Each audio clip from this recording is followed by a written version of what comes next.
नमस्कार दोस्तों, आज अपन बात करेंगे वो पासे की बात करेंगे। तो घन के पिछले वीडियो में मैंने आप लोगों को बता दिया था कि एक घन में 6 सतह, 8 कोने और 12 किनारे होते हैं। वही कहानी पासे में होती है कि प्रत्येक एक पासे में 6 सतह, 8 कोने और 12 किनारे होते हैं। उसके बाद में मैंने पासे में बताया था कि प्रत्येक सतह के 6 सतह होती और एक विपरीत सतह होती है। और यही विपरीत वाली जो बात है, ये पासे में बहुत महत्वपूर्ण बात है कि किसी भी घन या पासे की परस्पर विपरीत सतह एक साथ दिखाई नहीं देती। तो यही चीज है, यही पासे के लिए क्या है, महत्वपूर्ण बात है। तो सबसे पहले मैं आपको पासे के बारे में बताऊं तो सबसे पहले जो पासा आता है, एक तो आता है सामान्य पासा और दूसरा जो पासा आता है, वो जो पासा आता है वो क्या आता है, मानक पासा आता है। तो पासे में अगर अपन बात करें तो एक तो सामान्य पासा और एक जो हो गया वो क्या हो गया, मानक पासा। अब अपन जैसे अगर ये पासा ले लें इस तरीके से, अगर इस तरीके से अगर नहीं लिखना आता तो आप लोग इस तरीके से भी क्या कर सकते हो कि इसकी कितनी सतह आनी चाहिए, 3 सतह आनी चाहिए। इस तरीके से बना करके एक चौकोर आकृति बना करके और उसमें 3 साइड हो जानी चाहिए। अब एक पासा ये, एक पासा ये, इनका जो आप लोग कभी आप लोग ये मत सोचना कि ये जो मैंने शेप बना रखी, इनकी जो आकृति बना रखी, इसके हिसाब से ये सामान्य और मानक हो गए। नहीं, इसमें भी 3 सतह, इसमें भी 3 सतह। आकृति तो मैंने आपको बताया कि आप लोग इस तरीके से बना सकते हो पासे की आकृति, और आप लोग इस तरीके से भी बना सकते हो।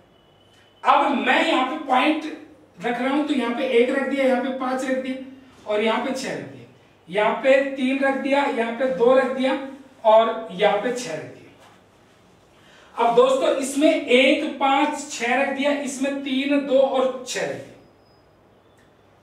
अब आप लोग बोलोगे सर मानक पासा कौन सा होगा, सामान्य पासा कौन सा होगा? तो सामान्य पासे में मैं आपको बताऊं कि जो भी दर्शाया गया पासा, जो भी दिखाया गया पासा, उसमें एक साथ दर्शाएगी तीनों सतह। तो एक साथ दर्शाएगी 3 सतह, 1, 5 और 6 होगी। इनमें से किन्हीं भी 2 सतहों का योग, यानी कि एक साथ दर्शाएगी तीनों सतह, एक साथ दर्शाएगी तीनों सतह में से दर्शाई गई तीनों सतह में से किन्हीं भी 2 सतह, किन्हीं भी 2 सतह का योग यदि 7 होता है तो उस स्थिति में वो जो पासा है वो क्या है, सामान्य पासा है। एक साथ दर्शाएगी तीनों सतहों में किन्हीं भी 2 सतहों का योग 7 होता है तो वो पासा क्या है, सामान्य। अब इसका आप लोग देख सकते हो कि जैसे ये 1 और 5 कितना हो गया, 6 हो गया, 7 नहीं हो। 5 और 6 कितना हो गया, 11 हो गया। इसका मतलब ये भी 7 नहीं हो। लेकिन आपने 6 और 1 को जोड़ के देखा तो 6 और 1 कितना हो गया, 7। तो मेरे कहने का मतलब 6 और 1 को जोड़ा तो ये 7 हो गए। तो ये 7 हो गया, तो एक साथ दर्शाएगी तीनों सतह में से 2 सतहों का योग 7 हो गया कि नहीं? तो ये पासा क्या है, सामान्य पासा। अब इस सामान्य पासा में विपरीत पूछ लिया जाए कि जैसे आप अगर अपने ये पूछ लिया जाए कि 1 के विपरीत क्या होगा, या फिर अपने ये पूछ लिया जाए 5 के विपरीत क्या होगा, या फिर अपने को ये पूछ लिया जाए 6 के विपरीत क्या होगा। क्योंकि यहां पे जो खेल होता है वो तो किसका होता है, विपरीत का होता है। तो इसका मतलब 1 के विपरीत क्या होगा, 5 के विपरीत क्या होगा, 6 के विपरीत क्या होगा। तो दोस्तों 1 के विपरीत क्या होगा, तो उसके लिए मैं आप लोगों को बताऊं कि यहां पे 1 है, 5 है और 6। तो 1, 5 और 6 तीनों एक साथ आ गए तो 1 के विपरीत 5 नहीं हो सकता, 6 नहीं हो सकता। तो क्या होगा वो मैं बताऊं आपको। तो यहां पे एक पासे में 6 सतह होती है तो 6 अंक होते हैं। कितने अंक होते हैं, 6। तो ये 6 अंक होते हैं। तो इसका मतलब यहां पे 1, 5 और 6 तो लिख लिया, बच गया क्या, 2 बच गया, बच गया क्या, 4 बच गया, और बच गया कितना, 3 भी बच गया। तो मेरे कहने का 2, 3 और 4 बच गए। तो 2, 3 और 4 बच गए। तो यहाँ पे 2, 3 व 4 में में से कोई भी, में से कोई भी, यह अपना आंसर होगा। 2, 3 व 4 में से कोई भी, मेरे कहने का 2 भी हो सकता है, 3 भी हो सकता है और 4 भी हो सकता है, इनमें से कोई भी। यानी कि अगर एग्जाम में ये पूछ ले जाए एक के विपरीत क्या होगा, तो पहला ऑप्शन हो 2, दूसरा ऑप्शन हो 3, तीसरा ऑप्शन हो 4 और चौथा ऑप्शन हो 2, 3 व 4 में से कोई भी, तो अपना जो आंसर होगा वो क्या होगा, 2, 3 व 4 में से कोई भी।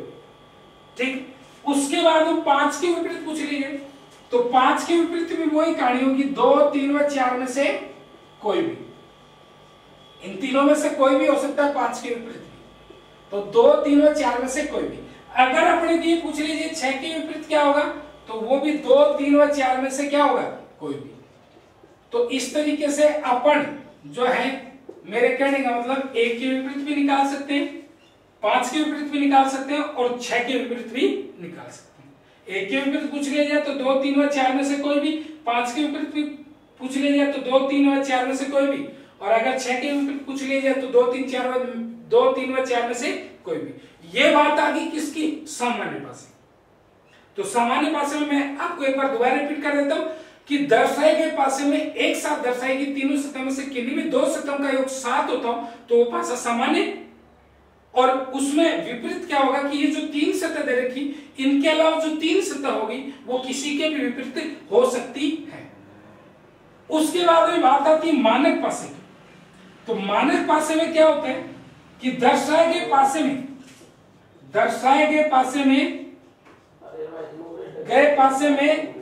एक साथ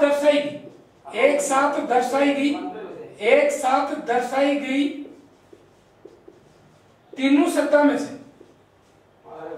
तीनों सतह में से किन्हीं भी 2 सतहों का योग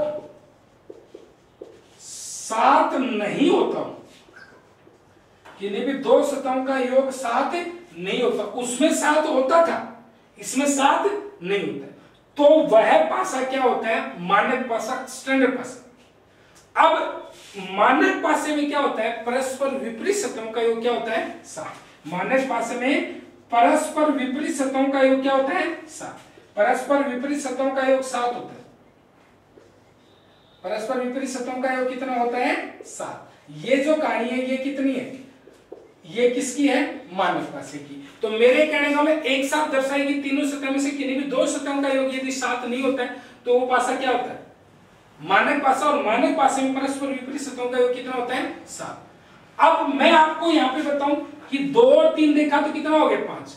2 और 6 देखा तो कितना हो गया, 8। 3 और 6 देखा तो कितना हो गया, 9 हो गया।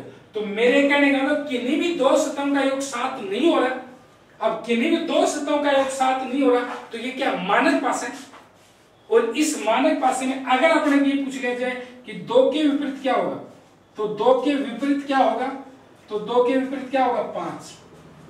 अगर अपने ये पूछ लिया जाए 3 के विपरीत क्या होगा, तो इसका मतलब 3 के विपरीत क्या होगा, 7। और अगर अपने ये पूछ लिया जाए 6 के विपरीत क्या होगा, तो दोस्तों 6 के विपरीत जो है वो कितना होगा, ये सॉरी 2 के विपरीत 5 हो गया, 3 के विपरीत 4 और 6 के विपरीत क्या हो गया, 1। क्योंकि मैंने क्या बताया था, परस्पर विपरीत सतहों का योग क्या होता है, 7। तो 2 और 5 7, 3 और 4 7, 6 और 1 क्या हो गया, 7। तो इस तरीके से परस्पर विपरीत सतहों का योग कितना हो गया, 7। तो मैंने क्या बताया आपको, सामान्य पासे में एक साथ दर्शाएगी तीनों सतहों में किन्हीं भी 2 सतहों का योग 7 नहीं होता। तो सामान्य में इनको 3 को छोड़कर बाकी जो 3 बच गए वो किसी के विपरीत हो सकते हैं। मानक में मैंने क्या बताया कि दर्शाए गए पासे में एक साथ दर्शाएगी तीनों सतह में से किन्हीं भी 2 सतहों का योग 7 नहीं होता, उसमें होता और इसमें नहीं होता, तो उस स्थिति में वो पासा क्या होगा, मानक पासा होगा।